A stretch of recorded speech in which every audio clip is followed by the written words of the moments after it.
दोस्तों, सुज़लॉन एनर्जी की बात करें तो यहाँ पे स्टॉक में आज हमने एक फ्रेश 52 वीक का लो बनता हुआ देखा है। बाजार में पॉजिटिव माहौल है, लेकिन सुज़लॉन का स्टॉक लगातार गिर रहा है। क्या वजह है? क्यों इतनी गिरावट हो रही है जबकि कंपनी के काम में कोई कमी नहीं है? ऑर्डर बुक मजबूत है, कंपनी कर्ज मुक्त भी है और साथ में कंपनी अच्छा प्रॉफिट भी दिखा रही है रिजल्ट में। यहाँ पे देखो कि कंपनी अपनी मीटिंग रखने जा रही है। यहाँ पे इस मीटिंग का मकसद क्या है उसको जानेंगे और आने वाले समय सुज़लॉन क्या फिर बेहतर कर पाएगा या फिर ये गिरावट का सिलसिला और बढ़ेगा? क्योंकि ये अगर अपनी देखें ऊपरी प्राइस से लगभग आधी कीमत पे आ गया है। 86 के आसपास जो स्टॉक था, वो अब 44 के आसपास है। ऐसे में लोगों को काफ़ी ज़्यादा चिंता होती है। यहाँ पे मैनेजमेंट का बयान निकल कर आया, उसके क्या मायने हैं उसको भी समझेंगे इस वीडियो के माध्यम से और एक्सपर्ट क्या कह रहे हैं, वो भी जानेंगे। लेकिन फ्रेंड्स, उससे पहले अगर आप पहली बार हमारे चैनल पे आए तो चैनल को सब्सक्राइब कर दीजिए, एक बेल आइकॉन दबा दीजिए ताकि जब भी नया वीडियो बने पहला नोटिफिकेशन आपको मिले। वीडियो पसंद आए तो लाइक से जरूर कीजिए। चलो फ्रेंड्स, वीडियो स्टार्ट करते हैं। मैं हूँ आपका दोस्त एस बी दवे और हमारे अपने चैनल ऑनलाइन कमाई में आपका बहुत बहुत स्वागत है। तो सबसे पहले सुज़लॉन एनर्जी के कारोबार की बात करें तो 44.32 पर आप देख सकते हो कि क्लोजिंग देखने को आज मिली 0.31% की गिरावट के साथ। तो यहाँ पे देखो इंट्राडे में इसने 43.83 का एक फ्रेश लो बना दिया है। आप देख सकते हो कि स्टॉक काफ़ी दबाव में गया। थोड़ी सी राहत ये रही कि क्लोजिंग फिर से 44 के ऊपर रही है, लेकिन अभी भी दबाव की स्थिति तो बनी हुई है। स्पेशली आप देखें तो बड़े फंड हाउस तो इतनी बिकवाली नहीं करे, लेकिन छोटे निवेशक है, रिटेल इन्वेस्टर जिनका इन्वेस्टमेंट 2 लाख रुपए से भी नीचे है, वो ज़्यादा बिकवाली करे, उनको ज़्यादा डर लग रहा है कि ये स्टॉक और नीचे आएगा। जबकि जो बड़े फंड हाउस है उन्होंने यहाँ पे वैल्यूएबल बाइंग शुरू कर दी है। अब यहाँ पे जो बड़ी अपडेट निकल के आ रही है, सुज़लॉन एनर्जी की तरफ से जो एक्सचेंज को जानकारी दी गई है, उसमें उनका कहना है कि यहाँ पे कंपनी की एक एनालिस्ट इन्वेस्टर मीटिंग होने जा रही है और ये मीटिंग अगर आप देखें तो एक 26 फरवरी 2026 को होगी ये कॉन्फ्रेंस पहली।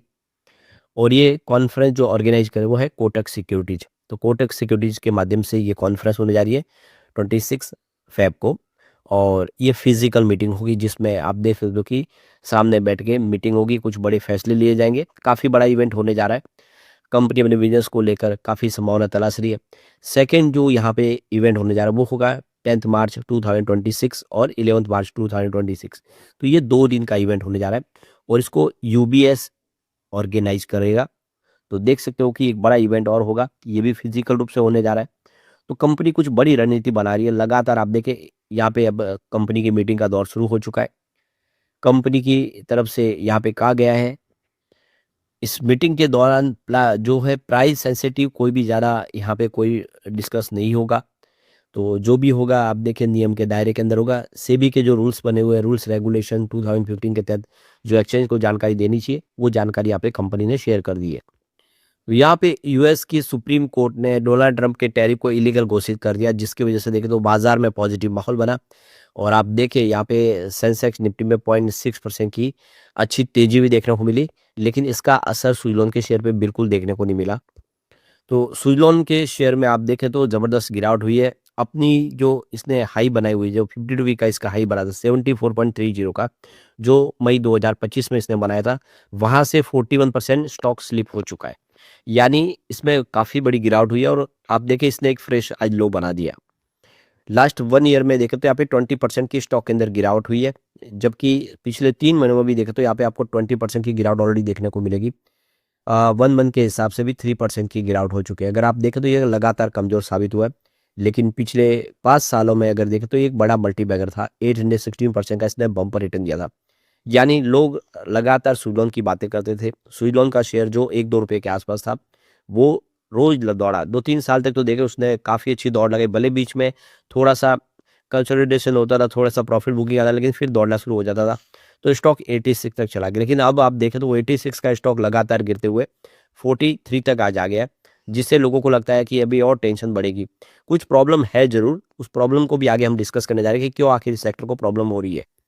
इस बार क्वार्टर 3 में कंपनी ने रिजल्ट भी अच्छा दिया, 445 करोड़ का प्रॉफिट बताया, जिसमें 15% की ईयर ऑन बेसिस पे जंप देखने को मिली है। पिछले साल 388 करोड़ का प्रॉफिट हुआ था। इस बार कंपनी ने 617 मेगावाट की डिलीवरी की है, जबकि पिछले 1 साल पहले इन्होंने 447 मेगावाट की डिलीवरी की थी। यानी कंपनी का डिलीवरी बेस्ड काम भी बहुत अच्छा हुआ है, नेट प्रॉफिट भी बढ़ा है और रेवेन्यू भी बढ़ा है। रेवेन्यू देखें तो 4228 करोड़ तक पहुँचा है, यानी काम में कहीं कोई कमी नहीं है। यहाँ पे देखो कि कंपनी का जो रेवेन्यू पिछले 1 साल पहले 2969 करोड़ के आसपास था। कंपनी का एबिटाडा भी देखें तो यह 739 करोड़ तक पहुँच गया, जो पिछले 1 साल पहले 500 करोड़ के आसपास था। तो एबिटाडा में अच्छी खासी वृद्धि है और यहाँ पे देखो कि 47% की ऑपरेटिंग मार्जिन में ग्रोथ देखने को मिल रही है। 100 बेसिस पॉइंट की तेजी है, आप देखिए जो 17.5% तक पहुँचा है। तो कुल मिला के ये देख सकते हो कि रिजल्ट काफ़ी अच्छा।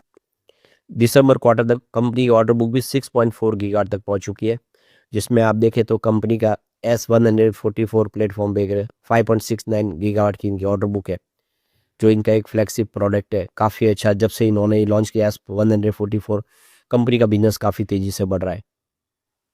अब यहाँ पे देखिए सुजलॉन की तरफ से जो इनके जेपी चलसानी है चीफ एग्जीक्यूटिव ऑफिसर, उनका कहना है कि हमारी ऑर्डर बुक 6.4 गीगावाट की है, जो ये ऑर्डर बुक इस समय पिछले 30 सालों के हाईएस्ट लेवल पर है।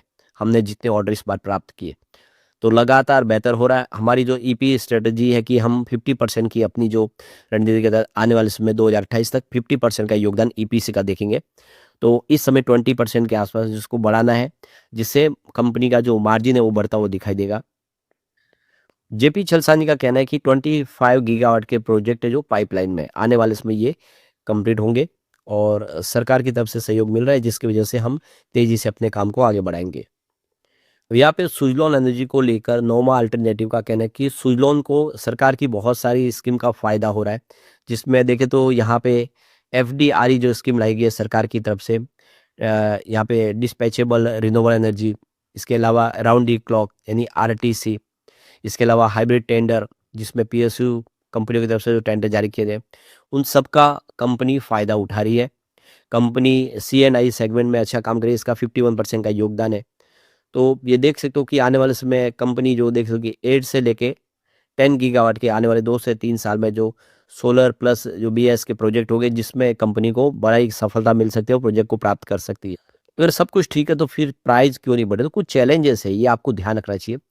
तो सबसे बड़ा जो रीज़न है इस समय, मेजर रीज़न क्या है? तो इस समय जो शेयर की प्राइस प्रेशर में क्यों है? तो सबसे बड़ी बात है कि कंपनी के लिए जो इस समय एजुकेशन चैलेंजेस बहुत ज़्यादा है। कंपनी की सबसे बड़ी है कि लैंड एक्विजिशन का प्रॉब्लम, ज़मीन अधिग्रहण समय पे हो नहीं पाता। प्रोजेक्ट शुरू कर देते हैं लेकिन ज़मीन का अधिग्रहण में काफ़ी समय लग जाता है, बहुत सारी लीगल फॉर्मेलिटीज़ होती है, परमिशन लेने होते हैं, वो समय बहुत ले लेता है। इसके अलावा ग्रिड कनेक्टिविटी, बिजली का निर्माण शुरू भी हो गया तो उसको ग्रिड से कनेक्ट करना होता है, अगर नहीं करेंगे तो कोई फ़ायदा नहीं। उसके लिए भी इनको परचेस एग्रीमेंट साइन करना होगा, उसमें समय लग जाता है। इसके अलावा राइट ऑफ वे, एजुकेशन, तो एवैक्यूएशन का भी इनको प्रॉब्लम हो जाती है। तो ये सारे रीज़न जो है अभी फेवर में नहीं है कंपनी के, और ये अभी की बात है, पिछले कई सालों से इन सारे चैलेंजेस से जूझ रही है सुजलॉन एनर्जी और दूसरी कंपनियाँ, जिसकी वजह से वो एक तो आप देखें जो प्रोजेक्ट शुरू करने का जो टाइम होता है वो टाइम डेडलाइन निकल जाती है, बहुत डिले हो जाते हैं, जिससे उनको लॉस भी होता है।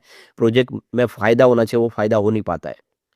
तो यहाँ पे कि बहुत ज़्यादा डिफरेंस आ जाता है डिलीवरीज और एक्चुअल कमीशन के प्रोजेक्ट के बीच में, जिसकी वजह से जिसको कॉस्ट भी हाई हो जाती है। तो ये सारे रीज़न अभी भी बने हुए, जिसके लिए सरकार अगर कोई रास्ता निकालेगी, कुछ इंसेंटिव और देती है तो फिर इसको फ़ायदा होगा। दूसरी तरफ देखो तो यहाँ पे इनके ऊपर 9.6 करोड़ की पेनल्टी भी लगाई गई है। तो ये देखिए, ये पेनल्टी सुज़लॉन की ग्लोबल कंपनी जो है सुज़लॉन ग्लोबल सर्विस, उसके ऊपर लगी है, लेकिन अब मर्जर हो गया है तो इसकी जिम्मेदारी भी सुज़लॉन पे आ गई, तो ये भी थोड़ी दबाव की स्थिति बना रहा है। लेकिन अभी यहाँ पे सुज़लॉन का 2.0 शुरू हो गया है। सुज़लॉन के वाइस चेयरमैन गिरीश तांती का कहना है कि हम अपने बिजनेस में अब बहुत सारे बदलाव करने जा रहे हैं। अब कंपनी सिर्फ विंड तक सीमित नहीं रहेगी, कंपनी अब सोलर, स्टोरेज और ऐसे सारे रिन्यूएबल के प्रोजेक्ट करेगी। तो बिल्कुल गिरीश तांती का कहना है कि अब सुज़लॉन आने वाले समय अपनी रणनीति बदल के अपने बिजनेस को और आगे बढ़ाएगी, यानी आने वाला समय बेहतर होगा। और बड़े फंड हाउस ने ऑलरेडी खरीदारी शुरू कर दी है। हमने पिछले वीडियो में डिस्कस किया, म्यूचुअल फंड ने भी जम के खरीदारी किया, एफआई ने भी बहुत सारा निवेश किया। डरने वाली बात नहीं, आने वाले समय सुज़लॉन फिर बेहतर करेगा। बस इसमें आपको नजरिया लॉन्ग टर्म का लेके चलना चाहिए। लेकिन फ्रेंड्स, कोई भी इन्वेस्टमेंट करने से पहले अपने फाइनेंशियल एडवाइजर से एडवाइस ले ले या अपना खुद का रिसर्च करें, क्योंकि मैंने वीडियो आपके एजुकेशनल पर्पज के लिए ही बनाया। वीडियो पसंद आए तो लाइक से जरूर कीजिए और चैनल को सब्सक्राइब कर दीजिए। Thank you friends.